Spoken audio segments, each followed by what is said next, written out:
So this is original investigative reporting. And I know every time someone talks about Yemen, if they talk about Yemen, they mostly talk about the bombs or they talk about the famine.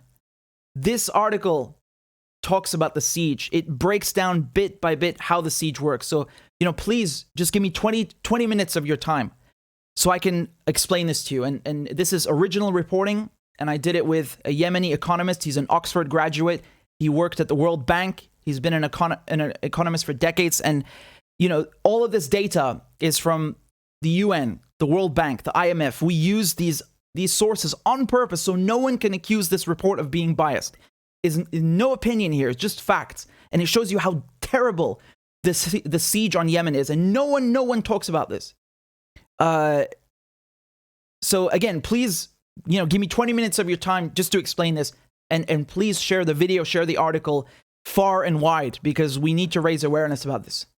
The suffering of Yemenis that is caused by this siege is unimaginable. People complain about paying $4 per gallon. Yemenis are paying $9 per gallon. And this is one of the poorest countries on earth. That's just one thing that I'm going to tell you right now. So this is the article that I put out. It's called Silent Killer, The Siege of Yemen. And if you want to read this, it's on richardmedhurst.substack.com. That's where I publish my articles. Now, let me walk you through this. So March 30th, just yesterday, you had an announcement from the Saudis saying that there's a ceasefire in Yemen. They're ceasing all military activities, and you had tons of people celebrating in Yemen and outside Yemen. They thought it's the end of the war, right? Because the Saudis, this Saudi coalition, which includes the UAE and a few other countries, and is backed by the United States and the UK, they've been bombing Yemen for 7 years, right? Actually, last week was the 7-year anniversary. So people are tired of the war. The thing is, this ceasefire, guess what it doesn't include? It doesn't include lifting the siege. And the siege is just as bad as the bombs, if not worse. And you never hear anyone talk about this, and I'm going to explain to you how it works. So basically, you have a port in Yemen, which is called Hodeidah. I'm going to show it to you on the map. Here is the port of Hodeidah. It's the biggest port in Yemen, and it's right here. So, this is the lifeline of Yemen. If you want to bring fuel into Yemen, you can't just go to Yemen. You have to first go to the United Nations. They set up a body, right? This is the UN verification body in Djibouti. So you have to go to Djibouti with your ship. The United Nations, they inspect your cargo. They check where your funding is from. They check that you're ready to go, okay? And again, this is from the... I'm pulling up a certificate for you. But the body that does this is the United Nations Verification and Inspection Mechanism for Yemen, UNVIM.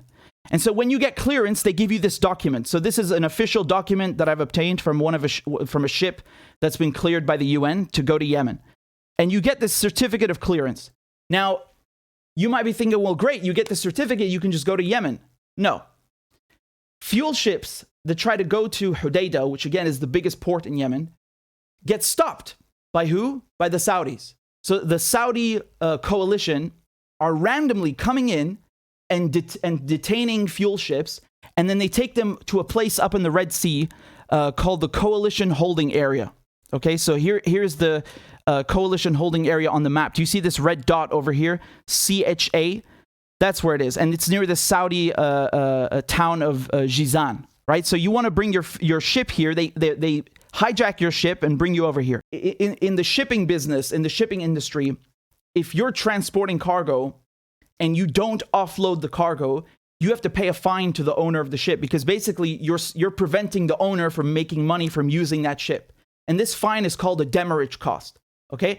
Now, every single day that Saudi Arabia and its coalition detain a fuel ship, every single day, those demurrage costs, those fines add up. And just to give you an idea how long this detention is, on average, this is last year in 2021, on average, fuel ships that were meant for the public in Yemen were held for 158 days. I mean, that's basically half a year.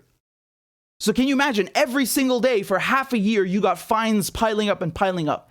Do you know how much this adds up to? On average, it's $3.2 million US dollars. Those costs, who's going to pay those costs? Yemenis at the pump. They have to pay for these costs. It's all pushed down onto the consumer, right? So this is just the average. This is just the average, 3.2 million. For what? No reason. There's no reason for this. As I told you, the ships already have permission from the United Nations to go to Yemen. The entire point of UN VIM was to clear ships to go to Yemen. And the Saudis just don't care. They come in and hijack the ships and block them for no reason. Absolutely no reason. Just to give you an idea, in 2020, right? So UN cleared ships that were going to Hodeidah were detained by the Saudi coalition for a total of 4,683 days. In total, these ships paid $85 million in demurrage fines. Again, so all of the ships that were detained in 2020 that were going to Yemen to give fuel for the public, $85 million in fines. And again, who pays that cost? The cost is pushed down onto the Yemenis. So this is the poorest country on earth. This is a country that's been bombed for 7 years. It's a country that the UN has declared the worst humanitarian crisis in the world. 17 million people, again, look at this. This is all in the beginning of the article. 17 million people are estimated to be food insecure. That's more than half the population. That's most Yemenis, basically, right? So this is one of the most, I mean, this Yemenis are suffering more than anyone, and on top of it, they have to pay hundreds of millions of dollars for fuel for absolutely no reason. No reason whatsoever. Do you ever hear this on the BBC? I haven't even gotten started, man. Have you ever heard anybody explain this? The fact that you have this siege on Hodeidah, less and less ships are coming, right? Because who wants to go get detained for a year? Some ships have actually been held for over a year. Look at the number of ships, how it's declining every year. Look, in 2019, you had 80 ships that went to Hodeidah. 2020, it was 63. 2021, 5 ships. And this year, 1 ship. 1 ship for public fuel consumption. Again, let me be very clear. You got 2 types of ships that are coming to Hodeidah. One type is for the private sector, for companies to run their factories, or for the UN, okay? The UN ships, there's no delay on that. That's just for the UN. The other type is public consumption. That means you're a Yemeni. You want to go fill your gas tank up. You want cooking gas. You want fuel for your generator. Fuel that goes to farmers, to hospitals. This is public consumption, and this is the most important one. And do you know what the Saudis are doing? They are punishing the ships that are bringing fuel for the public are punished the most. So again, this is all the data that me and Amir put together. Amir Al-Tibah, again, he's Oxford graduate, worked at the World Bank for 10 years. He's an expert economist. We put together this data, and it's all from the United Nations and from the Yemen Petroleum Company. All of this data is public, it's unbiased, it's not from us. Just to show you something, in 2021, look how many days these public ships were held. So you got 3 and 2, so 5 vessels like we were just looking at, right? You only had 5 vessels in 2021. Do you see how they were held for 351 and 438 days? And look how much they paid. They paid 3.2 million on average. Meanwhile, the private sector, so the ships that are not for public consumption, the ships that are just going to the private companies for the factories, they get held for a much tinier period and therefore pay much tinier fines. So, I mean, not only are they holding the ships, but they're making sure the ones that are meant for Yemenis are held longer, and so Yemenis get screwed even more. Just to give you an example, I got a certificate for a UN certificate from one of these ships. This is called the Splendor Sapphire. That's the name of the ship. Do you see when this ship was cleared? 3rd of January, 2022. Do you know where that ship is? Is it in Yemen? No, it's not in Yemen. It's still in detention. You can literally go up on maritimetraffic.com. You look up the name Splendor Sapphire, and you can see exactly where the ship is. And it's right off the coast of Jizan in the coalition holding area, instead of being down here in Hodeidah. That's 4 months, right? That's almost 4 months now. We're April. That ship has been held for, who knows why. It's been cleared by the UN, but the Saudis won't let it go. Now, Here's another. I published a list of other ships that are still being detained, that are still in detention. This list is from today, so it's the latest, and this is from the Yemen Petroleum Company. Now, here comes the other problem, because you might be thinking, well, if you want to bring fuel into Yemen, you don't have to go to Hodeidah. Why don't you just go to another port, which is what the Saudis say. They say there's no blockade on Yemen. Anyone can bring anything to Yemen. They can bring food and fuel. No. Hodeidah is, first of all, Yemen's biggest port, okay? Also, it's the closest to the capital of Sana'a. And again, most Yemenis live near Hodeidah and in the areas that are controlled by the Sana'a government. Again, just for those of you who are not clear on this, in Yemen, you have a government in Aden that was overthrown in 2014, and this government is the internationally recognized government at the UN, and this is the government that is backed by Saudi Arabia, okay? The thing is, though, most Yemenis don't live under the control of this Aden government. Again, it was overthrown in 2014. Most Yemenis live under areas that are controlled by the Houthis or Ansar Allah. Again, I just call it the Sana'a government, because Sana'a is the city here, it's the capital, and that's what we mean. We're talking about the Houthis. So most Yemenis live here. They don't live down here in Aden or Mukalla. They live over here near Hodeidah. So logically, if you want to bring fuel to Yemen, you're going to go where the people are, right? If you want to bring fuel to the United States, you're going to go to New York. You're going to go to New York Harbor. You're not going to go dock in Alaska. You get what I'm saying? So just to kind of give you a rough idea. Now, the thing is, the ships that don't want to get detained at Hodeidah by the Saudi coalition, they have the choice of going to other ports. It's not really a choice. They're forced to do that because of the blockade. They wouldn't go to other ports otherwise. So what are these other ports?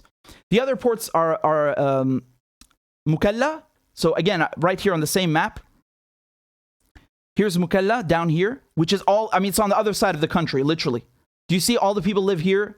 And they got to go to Mukalla to bring the fuel. And then there's also Aden down here, okay? So these are two ports that you can go to. Now, here come the other problems. Number one, as I just showed you, this is very far away. So if your goal is to bring fuel to Hodeidah or to Sana'a, where most people live, your fuel trucks need to drive all the way now from Mukalla over here, or all the way from Aden over here. So first of all, you have higher transportation costs with the fuel trucks. Not only that, when you import fuel through these ports, through Aden or through Mukalla, which again are not controlled by the Houthis, they're controlled by the Saudi-backed government, you have to pay higher fees. A lot higher. I have all of this data in the article, the exact breakdown of the fees. So you have the import price, premium, demurrage costs, additional double taxes, commission, storage fees. All of this adds up, okay, to $735 per metric ton. $735 for every metric ton of gasoline, okay? Now, basically what happens is Yemenis are now being taxed twice, right? Because you got the Saudi-backed government in Aden, which is taxing them first. And then when the fuel trucks bring the fuel into the Sana'a government areas, they're taxed again by that government. And the difference here is that the Saudi-backed government in Aden, they claim that they're the legitimate government because the UN recognizes them as the government. And they have control of Yemen's resources, and they moved the central bank, the Yemeni central bank, to Aden. So they say that we're the legitimate government, and they are taxing people. They're taxing the fuel imports on that basis. And guess what? They don't pay any salaries to government employees or to public servants who live in the Sana'a areas. So how are you going to say, I'm the legitimate government, but I don't want to pay government employees? So after taxing them on top of it, usually when you tax people, when you tax imports, you're supposed to send that to public infrastructure, pay government employees. They're not doing that. They're lining their pockets while claiming we're the legitimate government. Do you see what's going on? So Yemenis are being taxed 2 times to import the exact same oil because they can't go to Hodeidah, so they have to go to Aden or Mukalla. Look at the detour that you have to drive. This is unbelievable. So instead of going this tiny route here from Hodeidah to Sana'a, which is in green, which is like, hold on, I wrote the exact distance down here, right? So 226 kilometers. Instead of going 226 kilometers from Hodeidah to Sana'a with the fuel trucks, they have to drive this entire detour in yellow, which is up to 1,300 kilometers. I mean, this is absurd. Absolutely absurd. No one in their right mind who is trying to bring fuel to Sana'a or Hodeidah would ever go to the ports on the other side of the country and then on top of it drive this enormous detour. It gets worse. Do you know what happens when the fuel trucks are on this route? There are roadblocks. Not government roadblocks only, militias, including Al-Qaeda, who set up these checkpoints and they tell the truck drivers, pay us or we kill you. So it's basically highway robbery. So you got, like 50 checkpoints. So one checkpoint is adding 5% to the pump price, to the fuel price when you go to the gas station in Sana'a. This militia over here is adding another 10% to the pump price, another 5% here. Do you see how the costs for Yemenis are adding up from the higher taxes in Aden, from the higher transportation costs because the route is longer, from the terrorists, from the armed groups, the militias shaking down the truck drivers. All of this stuff has to be paid by Yemenis at the pump just because the Saudi Navy won't allow the ships to go to Hodeidah. This is so malicious and completely unnecessary and avoidable. And you never, ever, ever, ever hear a word about this on the news. Even when they talk about Yemen, if they talk about Yemen, they only talk about the bombs. How many of you have heard about this? Again, this is for every metric ton of gasoline that is brought through Aden, down here, right? For every metric ton of gasoline, you have $503 in those additional taxes, those import fees, and then $232 at these additional, these like roadblocks, basically, where armed groups are shaking people down. Even if Yemenis could somehow, by some miracle, afford the higher fuel prices, it's not enough. You know why? Because there's not even enough fuel coming in the first place. This is the deficit, okay?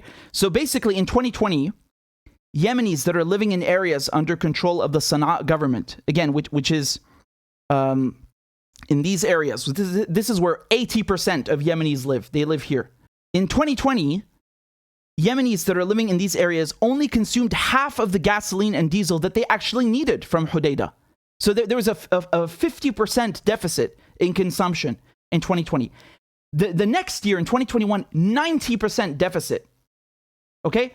So because of the blockade, the Yemenis are not getting the diesel and the gasoline that they need through Hodeidah port. Now, you might be thinking, oh yeah, well, that means people can't drive their cars. No. This has nothing to do with that. Even if you are in Yemen and you don't drive a car and you don't have a generator, you are going to get impacted by this. Because when there's no fuel coming into the country, the whole economy is destroyed. First of all, hospitals cannot function. So the healthcare sector is decimated by this. And I literally have a statement right here in this in the report from the Federation of Yemeni Private Hospitals. And they say that look what they say here. They say here that blocking fuel from entering Yemen has caused the death of many patients in intensive care units, emergency and operations departments, as well as the hospital's inability to save and store medicines for chronic diseases such as diabetes and tumors.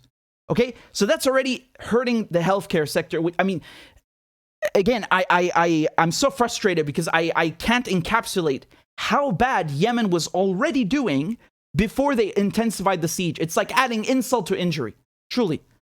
And so the other problem is that food becomes more expensive.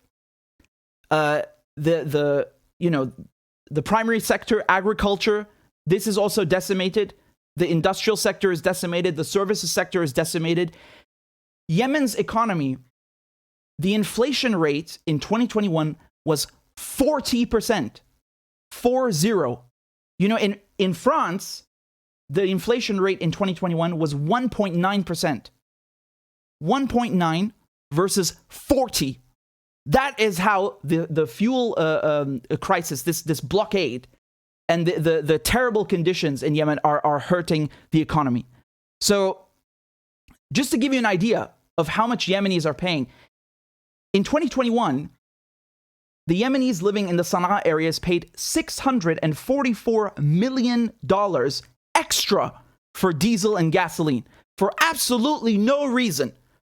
No reason. Just so the Saudi Navy can block ships that have already been cleared by the United Nations. What is the point of the United Nations verifying and inspecting these ships if the Saudi Navy or the Saudi-led coalition are just going to come and block them anyway? And of course, who do you think is supporting the Saudi coalition? The United States, Great Britain. They have sold the Saudis hundreds of billions of dollars worth of weapons just for this war, specifically for this war, and giving them training and giving them logistical support. So the Saudis could never do this by themselves. The coalition could never do this without US and UK support. And it's not just the bombs, it's the siege. When you have economic warfare that is being imposed on a country, you have the creation of a black market. It's the same everywhere. Every time there's economic sanctions or there's a blockade, you end up with a black market. So people who want to buy fuel in the Sana'a areas, which again, this is where 80% of Yemenis live. If you want to buy fuel, you can't get it because there are no fuel ships coming in. Remember what I showed you? One fuel ship came in this year for public consumption. So you have to go to the black market. Let me show you how the prices are doing. I'm speechless. Honestly, I'm speechless. This is the black market price for diesel. Okay, look how from December 2020 to March 2022. So that's right now. The price on the black market went up 300%. 300% in just a little over a year. So, I mean, this situation is hopeless. It's absolutely hopeless. And it's the same thing for gasoline. Look at the price of gasoline on the black market. It just shoots up. This is unsustainable. Now, the official price, which is in blue, is useless because you can't get any oil through official channels, meaning from the YPC, which is the Yemen Petroleum Company. Again, the Yemen Petroleum Company is the body that imports fuel and then distributes it in Yemen, right? So it's the organization that does that. And you can't get any fuel because there are no ships coming in. So you have to go to the black market where you pay through the nose, if you can even pay through the nose. And I want to tell you something. In Yemen, there is no public electricity, right? The public grid does not work. There are 0 hours of electricity. That means you have to go, you have to get it from a private grid or you have to get a generator. And again, those two things the prices are astronomical because they're linked to the fuel crisis. Every single thing is linked to fuel. So it's not just about, I can't drive my car or, I can't power a generator. The whole country is going to the gutter. The economy is going to the gutter. Look at the GDP. So again, Yemen's been under bombardment since 2015, right? So its GDP keeps going down. It went from 957 in 2015 to 552 in 2017. And now it's at 359. So it's one of the poorest countries in the world. And they are paying $644 million extra for no reason. I mean, this is incredible. This is incredible, really. And this affects everything from basic needs, electricity, cooking gas, hospitals, farming, industry, all of it. All of it. It's horrific, truly. And again, just scrolling back up here, because again, I got all these graphs done. So again, Amir Al-Tibah, he's the Yemeni economist. He's based in Sana'a. He graduated at Oxford. He worked at the World Bank for 10 years. He put together the report and he approached me so we could put this out together. I think this is really important. I really ask you guys to please share this far and wide, not for my sake because it's my report, but because no one talks about this. No one has broken this down step by step and made it so clear of what the siege in Yemen means. People say they hear siege, blockade, they don't know what that means. I'm telling you exactly what it means.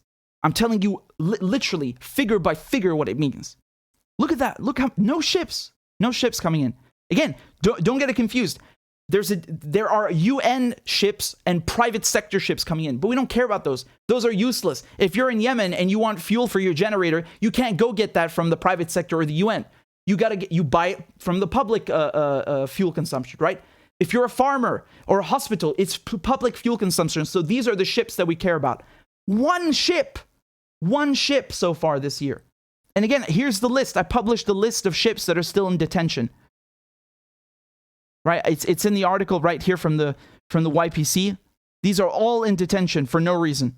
And they've been cleared in January, this one in March, this one in March, this one in March. The average time, 156 days. It was for 158 days. It was for 2021. And every single day, these are fines that the Yemenis have to pay. So again, I'm going to break this down because I got all these graphics done, especially for this article.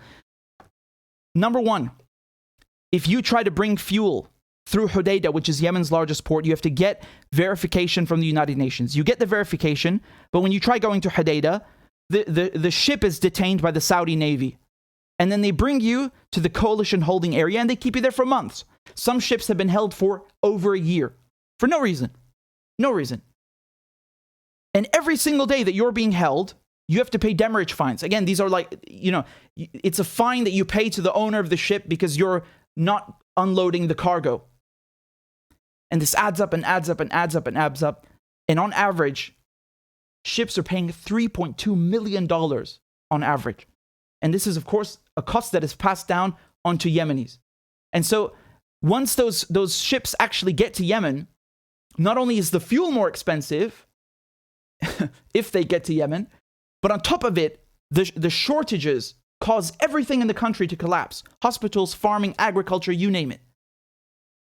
Now, the other way for the ships who try to go through ports that are not under embargo, that are under the control of the Saudi-backed government, they're also screwed because they have to, first of all, pay these higher fines.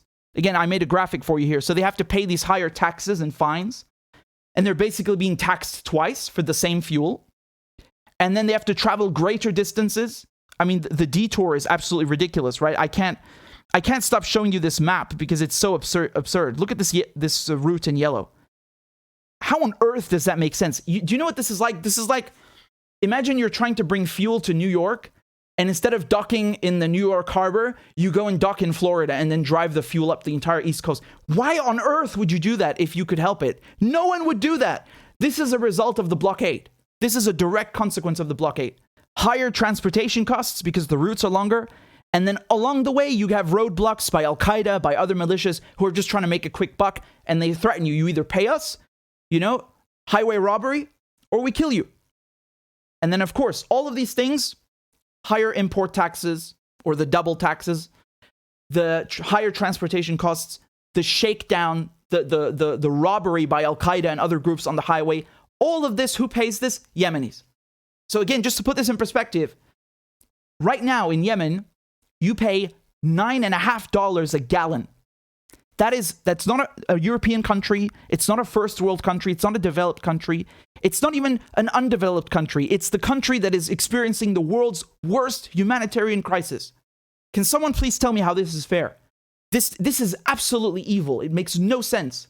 The only people profiting from this are the governments, the Saudi-backed government that controls these ports, the militias that are along the roads, right? The Al-Qaeda and other groups like it. And that goes to, of course, that sponsors terrorism. It funds terrorism and prolongs the conflict. Obviously, Yemenis are not doing that on purpose. They're being robbed, literally robbed on the highway. So this is astronomical. And like I said, you had $644 million in additional costs in 2021, paid by some of the poorest people on the planet. This is heartbreaking. And of course, I already got attacked by a bunch of Saudis. When I posted it, they're saying, this is not credible. Hold on, what do you mean it's not credible? These figures are not mine. They're from the World Bank, from the International Monetary Fund, and the United Nations. Are you saying they're not credible? You always cite them, right? What's wrong with the figures? Amir and I chose those sources on purpose so no one can accuse the data of being biased or cooked. This is all open source data, right? And are you saying, what else is not credible? The documents that I published, the UN clearance permits, these are real. I can assure you these are real. Go check with the UN if you like. These are real. You don't need to have any. You can literally just go on maritimetraffic.com, type in the name of the ship, and see where it is. They're not in Hodeidah. They're in the coalition holding area, being detained for no reason, but even after being cleared by the UN. So what's not credible? It's absolutely credible. On the contrary, it's bulletproof. They can't mess with this. So, the only thing that I'm asking you guys is please to share this. Please tell people about this, because people, already no one talks about Yemen, especially now with what's happening in Ukraine. But on top of it, even when people do talk about Yemen, they talk about the bombs, they talk about the famine, which is horrible. But this is a silent killer, and it's just as bad as the bombs, if not worse.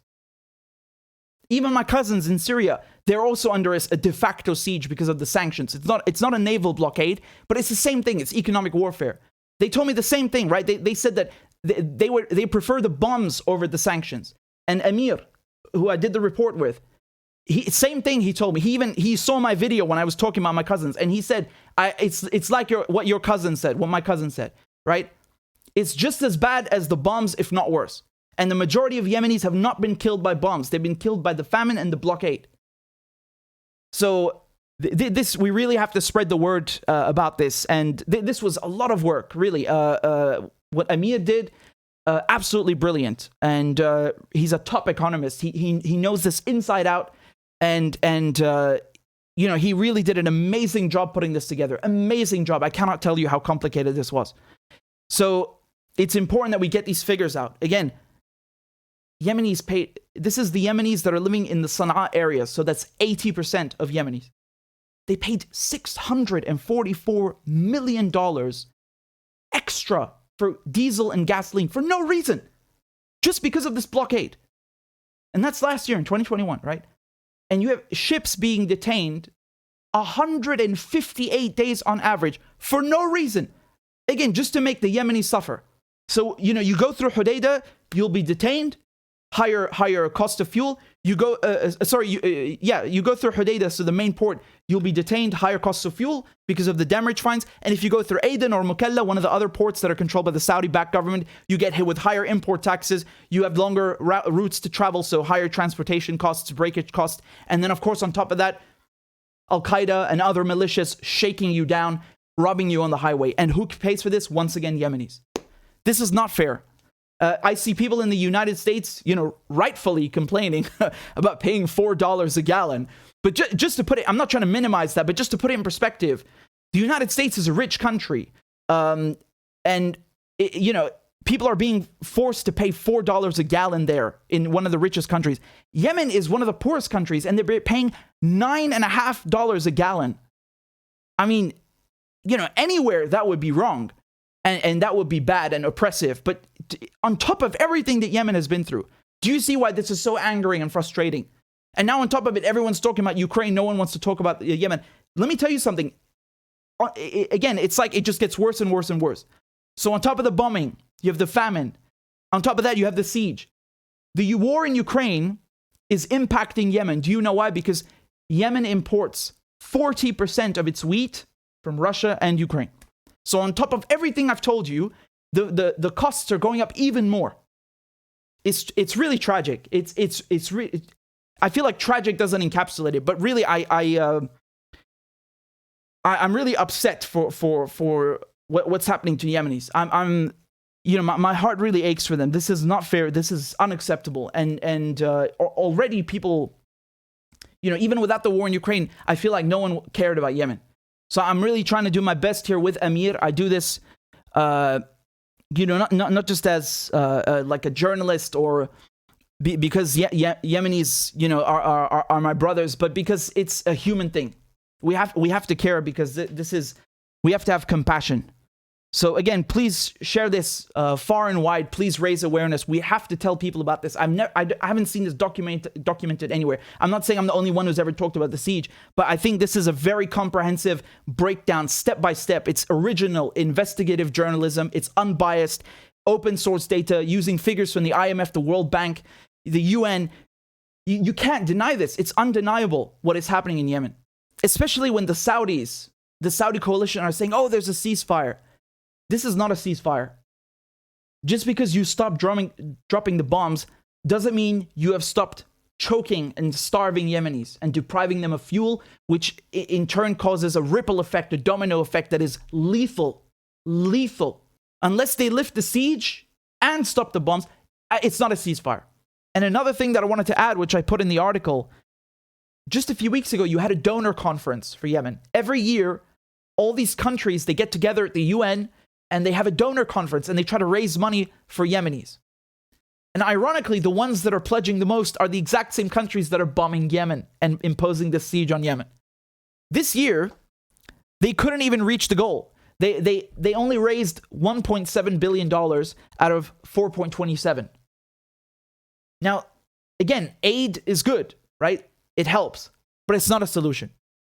You even if the aid was high enough to pay for the higher fuel prices, it's still not, it wouldn't help because there's not enough fuel coming in because of the blockade, right? So the quantity is not even enough. And then the economy is in free fall. So many things are affected. No amount of aid is going to fix that. You have to lift the blockade. That is the message that has to be put through. It's not just stop the bombs. Absolutely stop the bombs, but lift the siege. And unless you lift the siege, the war is still ongoing. Economic warfare, siege warfare is war. It's just as lethal, if not more.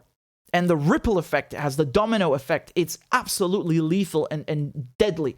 Truly, literally deadly. I just read to you how hospitals cannot even store medicine. They cannot keep people in intensive care because of lack of fuel. You know, what more do I need to tell you? Not to mention people can't buy food. And everything else that comes with that. All the sectors that are disrupted. The agriculture, industry, service. Man, I can't even imagine. Like, I think it's just so, it's so massive. I don't think any one of us could comprehend the full scale of it, of how deadly and how damaging this siege warfare is. And so, again, thank you for the aid to Syria, to Yemen. It's not a solution. The solution is lift the blockade. And if the world really wants to help Yemen, they would do this. They would make sure that the Saudis lift the blockade. But of course, they're not going to do that because they are in bed with the Saudis and their coalition. They do it everywhere. You see similar effects in Syria, similar effects in Venezuela. Whether sanctions or blockade is still siege warfare. You see similar effects everywhere. And it's really heartbreaking.